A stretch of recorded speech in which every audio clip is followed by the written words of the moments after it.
नमस्कार. आवाज द व्हॉइसच्या या विशेष मुलाखतीत आपल्या सर्वांचं स्वागत. मुस्लिमांच्या उच्च शिक्षणातील स्थितीकडे सच्चर कमिटीपासून मेहमूदुर रहमान कमिटीपर्यंत अनेकांनी आपलं सर्वांचं लक्ष वेधलं आहे. यातून एक बाब अधोरेखित झाली, ती ही की मुस्लिमांची उच्च शिक्षणातील स्थिती ही काही बरी नाही आहे.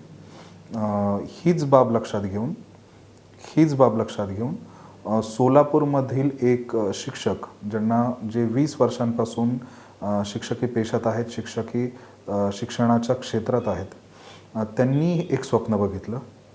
ते स्वप्न असं होतं की सोलापूरसारख्या शहराजवळ अलीगडच्या धर्तीवर एक विद्यापीठ स्थापन करायचं, ज्याच्यातून मुस्लिम आणि मुस्लिमेतर सर्वांसाठीच शिक्षणाचे द्वारे खुले होतील. यातूनच आकाराला आले एशियन मायनॉरिटी युनिव्हर्सिटी. सोलापूरजवळच्या वळसंग येथे या युनिव्हर्सिटीची पायाभरणी झाली आहे. या युनिव्हर्सिटीचं स्वप्न आता तिथे आकाराला येतं आहे. तर या प्रोजेक्टविषयी, या स्वप्नाविषयी, आसिफ इक्बाल यांच्या संकल्पनेतील अलीगडच्या धर्तीवर स्थापन होणाऱ्या एशियन मायनॉरिटी युनिव्हर्सिटीविषयी, आसिफ इक्बाल यांच्याशी या सगळ्या युनिव्हर्सिटीच्या प्रकल्पाविषयी आणि त्यातून त्यांना काय साध्य करू इच्छित आहेत ते याविषयी त्यांच्याशी संवाद साधणार आहोत. तर आपण स्वागत करूयात आसिफ इक्बाल सर यांचं. आसिफ इक्बाल सर, आवाज मराठीच्या विशेष मुलाखतीत आपलं स्वागत. धन्यवाद सर. मला हे जाणून घ्यायची खूप उत्सुकता आहे की हे एशियन मायनॉरिटी युनिव्हर्सिटी या इतक्या भव्य प्रकल्पाचं, या स्वप्नाचं बीज नेमकं कसं रोवलं गेलं? मी गेल्या 25 वर्षापासून शिक्षण क्षेत्रात कार्यरत आहे. मुंबईमध्ये माझी सेवा झाली. इथून जवळच मैदर्गी म्हणून एक गाव आहे, तिथं माझा D.Ed झाला आणि तिथं 1 वर्ष मी शिक्षक म्हणून तिथून अध्यापनाचे कार्य सुरू झाले. त्यानंतर मुंबईमध्ये गेलो. मी 1 वर्ष तिथं राहिलो आणि मुंबईमध्ये प्रायव्हेट संस्थेमध्ये नोकरी होती. त्यानंतर जिल्हा परिषदमध्ये जवळजवळ 6 जिल्हा परिषदतून नोकरीचे कॉल आले होते, पण जॉईनिंग पहिल्यांदा माझी हिंगोली जिल्हा परिषदमध्ये झाली. तिथं 7 वर्ष सेवा केल्यानंतर मी दक्षिण सोलापूरमध्ये आंतरजिल्हा बदलीमध्ये आलो आणि मुंबई असो, हिंगोली असो किंवा सोलापूर असो, लहानपणापासून म्हटले तर चालेल किंवा ज्युनियर कॉलेजपासून खूप सक्रिय सहभाग होता शैक्षणिक चर्चासत्रात, शैक्षणिक कार्यक्रमात आणि साहित्यामध्ये. आणि मला लिहिण्याची आवड ते कॉलेजच्या वयातूनच आहे. मी कविताही लिहितो, काव्यसंग्रह पण प्रकाशित झालेला आहे आणि शैक्षणिक लेख वाचणं, लिहिणं हे छंद तेव्हापासून आहे. याच्यामध्ये आमच्या शिक्षकांचा खूप सिंहाचा वाटा आहे. विशेष म्हणजे नसीम मन्नान म्हणून कवी होते, ते आमचे शिक्षक होते 11वी 12वीला. त्यांनी आम्हाला एक दिशा दिली की समाजासाठी काहीतरी करावा. फक्त आपण आले आणि शिक्षण घेतले, नोकरी झाली, घर झालं तर हे जीवन नाही. लोकांसाठी काहीतरी करावं. त्यांनी स्वतः लिहिलं होतं, एक त्यांची शेर आहे कि इंसान वही जो इंसान की अज़मत का निगहबान हो जाए, इंसान वही जो इंसान की अज़मत का निगहबान हो जाए, खुद दर्द मुजस्सम बन जाए, हर दर्द का दरमा हो जाए, फूलों पे गिरी और जज्ब भी शबनम का भी जीना क्या जीना, फूलों पे गिरी और जज्ब हुई शबनम का भी जीना क्या जीना, जीना तो उसी का जीना है शोलों पे जो रक्सा हो जाए. म्हणजे काटांची जे वाट आहे ते आपण धरून त्याच्यावर चालून लोकांसाठी फुलाचे रस्ते जर आपण तयार केले तर ते जीवन खरं जीवन आहे. आणि या पिरियडमध्ये सच्चर कमिटीची रिपोर्ट आली. रंगनाथ मिश्रा कमिशनच्या रिपोर्टवर नेहमी उर्दू न्यूजपेपरमध्ये लेख यायचे की मुस्लिम समाज शिक्षणामध्ये खूप मागासलेला आहे आणि ग्रॅज्युएशनपर्यंत, पदवीपर्यंत फक्त 1.3% लोक जातात. ड्रॉपआउट जास्त आहे. बाल कामगार मुस्लिम समाजामध्ये जास्त आहे आणि क्राईमचं प्रमाण पण शिक्षण नसल्यामुळे जास्त आहे. बेरोजगारी जास्त आहे. तर यासाठी काय करावं? तर यासाठी गुणवत्तापूर्ण शिक्षण खूप महत्त्वाचं आहे. मी जेव्हा जिल्ह्याबाहेर होतो, सोलापूरच्या बाहेर होतो, तेव्हा मला असं वाटायचं की आपल्या सिटीमध्ये जाऊन आपण काहीतरी करावं. जेव्हा जिल्हा परिषदमध्ये आलो तिथं 17 विद्यार्थी होते. तिथं वाटायचं की काहीतरी केंद्र प्रमुख झालं पाहिजे, नाही तर शिक्षण अधिकारी झालं पाहिजे, तर आपण काहीतरी एक नियंत्रण करू शकतो. तर परिस्थिती याच्यामध्ये माझे जे म्हणजे वयाने खूप मोठे आहेत, पण ते माझं जे काही तळमळ होती याला बारीकीने पाहत होते आमचे डॉक्टर अखलाक ओडवान साहेब. त्यांनी हे सर्व माझी तळमळ पाहून त्यांनी म्हटले की तुम्ही जिल्हा परिषदमध्ये काय करतात, तुम्ही इथं सोशलमध्ये मुख्याध्यापक व्हा. तर त्यांनी मला 17 विद्यार्थ्यामधून काढून 2700 विद्यार्थ्याचे मुख्याध्यापक केले वयाच्या 28व्या वर्षी. तर तिथं मला काम करण्याची खूप असं छान एक प्लॅटफॉर्म मिळाला आणि तिथून एक स्पीड पण मिळाली काम करण्यासाठी. दुसऱ्या सिटीमध्ये कवी संमेलनामध्ये सहभाग वगैरे घेताना नेहमी हेच चर्चा व्हायची की मुसलमान जे लोक आहेत, कम्युनिटी जे आहे ती खूप मागासलेली आहे, त्यांना शिक्षणाचा काही असा गुणवत्तापूर्ण शिक्षणाचा पर्याय नाही. तर मी एक बारीकीने ऑब्झर्वेशन केलो, तर आपले महाराष्ट्रामध्ये जर आपण पाहिलं, सोलापूर असो, पुणे असो, सांगली, सातारा, कोल्हापूर, कुठेही जावं तुम्ही, मुसलमानाची जी शैक्षणिक संस्था आहे ते 1000, 2000, 5000, 10,000 स्क्वेअर फीटपेक्षा जास्त नाही. असं भव्य दिव्य कॅम्पस नाही. किंवा 10वीपर्यंत उर्दू माध्यम आहे, नंतर 11वी 12वीपर्यंत माध्यम चेंज होते, कुठं 7वीपर्यंत शाळा आहे. असं जे सर सय्यद अहमद खान, एक ग्रेट स्कॉलर ज्यांचं नाव घेतलं जातो, त्यांनी ब्रिटिश काळात अलीगड मुस्लिम युनिव्हर्सिटीची स्थापना केली होती. त्यांनी पण आधी मोहम्मडन ओरिएंटल कॉलेजची सुरुवात केली, नंतर त्याचं रूपांतर जे आहे विद्यापीठमध्ये झालं. तेव्हा लोक त्यांना खूप टीका करत होते, त्यांना ते मुस्लिम नाही म्हणून असं फतवा पण तेव्हा देण्यात आला. पण त्यांनी म्हटलं होतं की माझ्या एका हातात जे आहे कुराण आणि एका हातात सायन्स आणि माझ्या माथ्यावर ला इलाहा इल्लल्लाह मुहम्मदुर रसूलुल्लाह असं लिहिलेलं आहे. आणि खूप म्हणजे विरोध असताना त्यांनी जे विद्यापीठाची स्थापना केली ते विद्यापीठ अलीगड मुस्लिम युनिव्हर्सिटी, तिथून शिकलेले लोकच भारतामध्ये त्यांनी मुसलमानांचं प्रतिनिधित्व केलं. आणि आजही दीपस्तंभ म्हणून आहे. तर तिथं जे जज झाले ते वकील झाले आणि राष्ट्रपती सुद्धा झाले, 2-2, 3-3 राष्ट्रपती उपराष्ट्रपती झाले ते तिथून विद्यापीठातून. आणि जे काही ब्युरोक्रेट्स आज आहेत, नावाजलेले ब्युरोक्रेट जे आहेत ते अलीगड विद्यापीठातून आलेले आहेत. तर ह्या अलीगड विद्यापीठालाच आदर्श समोर ठेवून तुम्ही सोलापूर जवळच्या या वळसंग या परिसरात एक एशियन मायनॉरिटी युनिव्हर्सिटी या नावाने एक भव्य दिव्य एक विद्यापीठ सुरू करताय. तर हे विद्यापीठ नेमकं कसं असणार आहे तुमच्या स्वप्नातलं, त्याच्यात काय वैशिष्ट्य तुम्ही सांगू शकाल? आता हे जे संकल्पना होती स्टुडंट लाईफमधूनच होती, पण असं काही सोर्सेस नव्हते. बरोबर.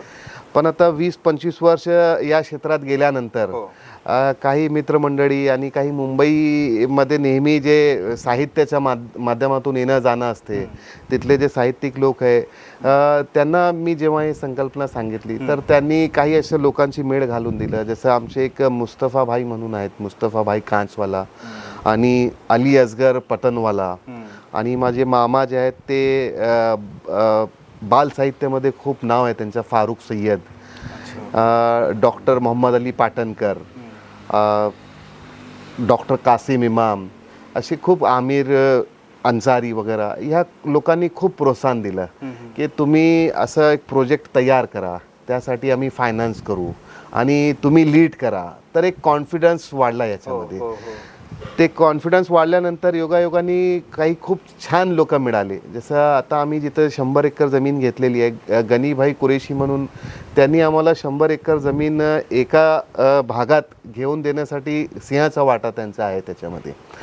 कारण आम्ही जे लोकेशन चॉईस केलेलं आहे किंवा फायनल झालेलं आहे ते सिटी 2 सिटीमधला भाग आहे. म्हणजे 10-15 मिनिटांनी सोलापूर सिटी येते आणि 10-15 मिनिटांनी तीर्थक्षेत्र जे अक्कलकोट स्वामी महाराजाचं आहे तिथं पूर्ण मुंबई पुण्यातले लोक खूप म्हणजे दररोज येतात. त्याच्यामधला हे भाग आहे आणि ऐतिहासिक पॉईंट पण आहे याच्यामध्ये. म्हणजे मला असं वाटतं की काहीतरी मोठा होणार आहे म्हणून सर्व जुळून यायला. वळसंगचा पण एक आपला इतिहास आहे. इथं डॉक्टर बाबासाहेब आंबेडकर इथं आले होते, त्यांनी इथं एका विहिरीचं पाणी स्वतः पिलं होतं. महात्मा गांधी सुद्धा इथं येऊन गेलेले आहेत. आणि अजून एक याचा धार्मिक इतिहास पण आहे. इथं बाजूला जे तीर्थ म्हणून गाव आहे असं लोक म्हणतात, जे पारंपरिक जे गोष्ट इथले लोक सांगतात की जेव्हा प्रभू श्रीराम नाशिकहून जात होते तेव्हा त्यांनी ह्या वडसंगच्या भागातूनच प्रवास केलेला आहे.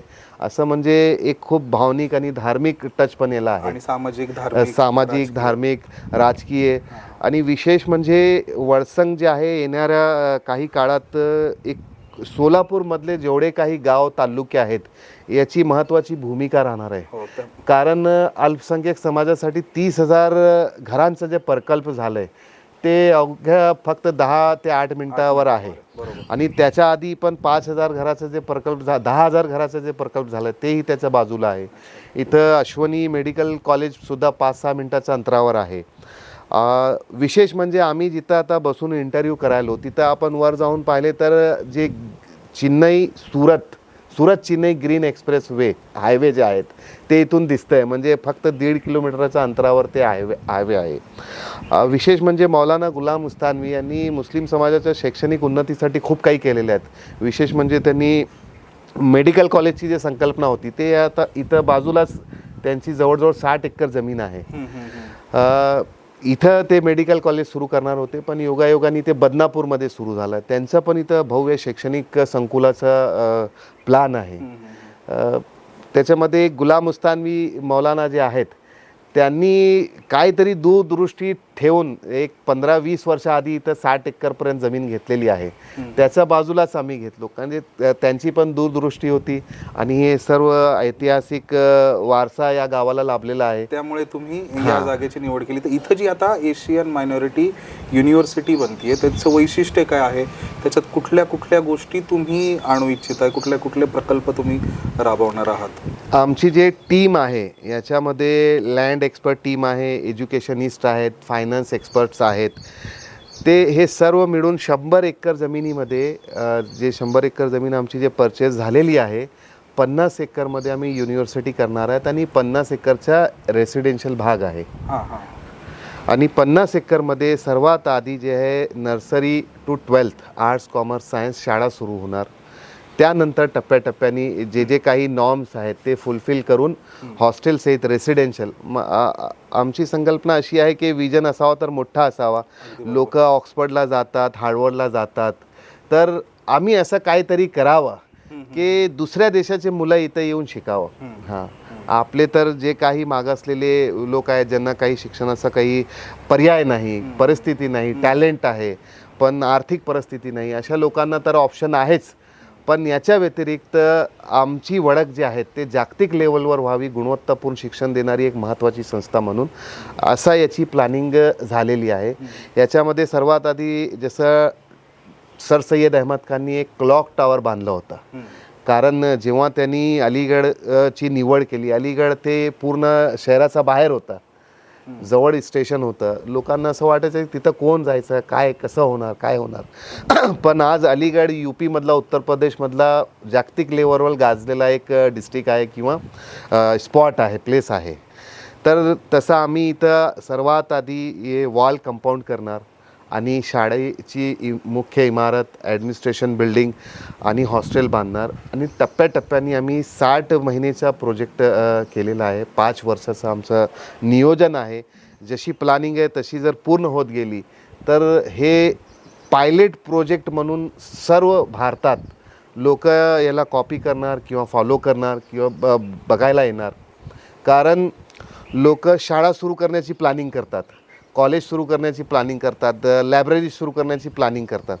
पण माझा जे काही अनुभव आहे, जे खूप म्हणजे अनुभव म्हणजे असं खूप दांडका अनुभव पण म्हणत नाही मी, जे काही मी पाहिलो, ऑब्झर्वेशन केलो, त्याच्यामध्ये कुठल्या ग्रुपनी किंवा कुठल्या समाजानी काही नसताना आपण विद्यापीठ स्थापन करू म्हणून असं सुरुवात केली असं माझ्या बघण्यात आला नाही. म्हणजे 7 किंवा स्वतंत्र मिळाल्यानंतर असं कुठला ग्रुप माझा बघण्यात आला नाही. प्रायव्हेट विद्यापीठ खूप झालेले आहेत, डीम्ड युनिव्हर्सिटी खूप झालेले आहेत, पण जे मागासलेले लोक आहेत, शिक्षणापासून वंचित आहेत, त्यांच्यासाठी विद्यापीठ स्थापन करण्याचा प्रयत्न कुठं झाला असं मला जाणीव होत नाही. म्हणजे हो, तुमचं हे विद्यापीठात वेगवेगळे विभाग असणार आहेत, त्या विभागांविषयी जरा थोडक्यात कुठले कुठले विभाग तुम्ही हे आर्ट्स, कॉमर्स, सायन्स हे जे आहे शिक्षणाचं बेसिक म्हणजे पार्ट्स आहेत. आणि याच्यामध्ये सायन्सला खूप महत्त्व आहे. पण सायन्सपेक्षा मी स्वतः कवी असल्याने सायन्सपेक्षा महत्त्वाचं जे पार्ट्स आहे ते आर्ट्स मला वाटते. ह्युमॅनिटीज. कारण संकल्पना आधी ते डोक्यात येतात आणि ते कागदावर येतात, नंतर त्याच्यावर रिसर्च होते. तर जे काही जागतिक लेवलवर आर्ट्स असो, सायन्स असो किंवा कॉमर्स असो किंवा टेक्नॉलॉजी असो, जे काही स्टँडर्ड्स आहेत ते आम्ही देण्याचा प्रयत्न करू. मेडिकल कॉलेज पण त्याच्यामध्ये सर्व आलं, इंजिनिअरिंग आलं, मेडिकल आलं, आर्किटेक्चर आलं, सर्व जे काही आहेत एज्युकेशन क्षेत्रात जेवढे आता म्हणजे ए पासून झेडपर्यंत इंजिनिअरिंग आहे, ए पासून झेडपर्यंत डिप्लोमा आहे. आधी असं नव्हता. म्हणजे काही असू द्या, त्याची इंजिनिअरिंग आहे, त्याचा डिप्लोमा आहे, त्याचा सर्टिफिकेट कोर्स आहे. हां. आणि बेसिक एज्युकेशन जर गुणवत्तापूर्ण झाला विद्यार्थ्याच्या 10वीपर्यंत, तर ते स्वतः जे आहे आपली फील्ड चॉईस करून पुढे निघू शकते आणि ते आपल्या फॅमिलीसाठी, आपल्या समाजासाठी आणि आपल्या देशासाठी एक महत्त्वाचा असेट होऊ शकतं. अगदी बरोबर. तर ही सगळी एशियन मायनॉरिटी युनिव्हर्सिटी स्थापन करताना तुमचं साहजिकच सामाजिक पार्श्वभूमी पाहता तुमचं याच्या मागे काहीतरी समाजाभिमुख काहीतरी तुमचा दृष्टिकोन असणार आहे. तो जरा थोडक्यात आम्हाला सांगा की कसा तो इतर विद्यापीठं, इतर जे शिक्षण क्षेत्राचं आपण कायम म्हणतो की त्याचं बाजारीकरण झालं आहे, विद्यापीठ किंवा कॉलेजेस स्थापन करण्यामागे काहीतरी व्यावसायिक दृष्टिकोन जास्त असतो. तुमचा दृष्टिकोन या सगळ्यांपेक्षा वेगळा आणि समाजाभिमुख कसा आहे? तुम्ही कसा हे एक्झिक्यूट करणार आहात? आता जे नाव आम्ही दिलेलं आहे एशियन मायनॉरिटीज युनिव्हर्सिटी, त्याच्या खाली एक कॅचलाईन लिहिलेली आहे, read and lead to save humanity. अच्छा. याच्यामध्ये सर्व काही आहे. Read and lead to save humanity म्हणजे तुम्ही पढा आणि नेतृत्व करा मानवता वाचविण्यासाठी किंवा मानवताला प्रोत्साहन देण्यासाठी.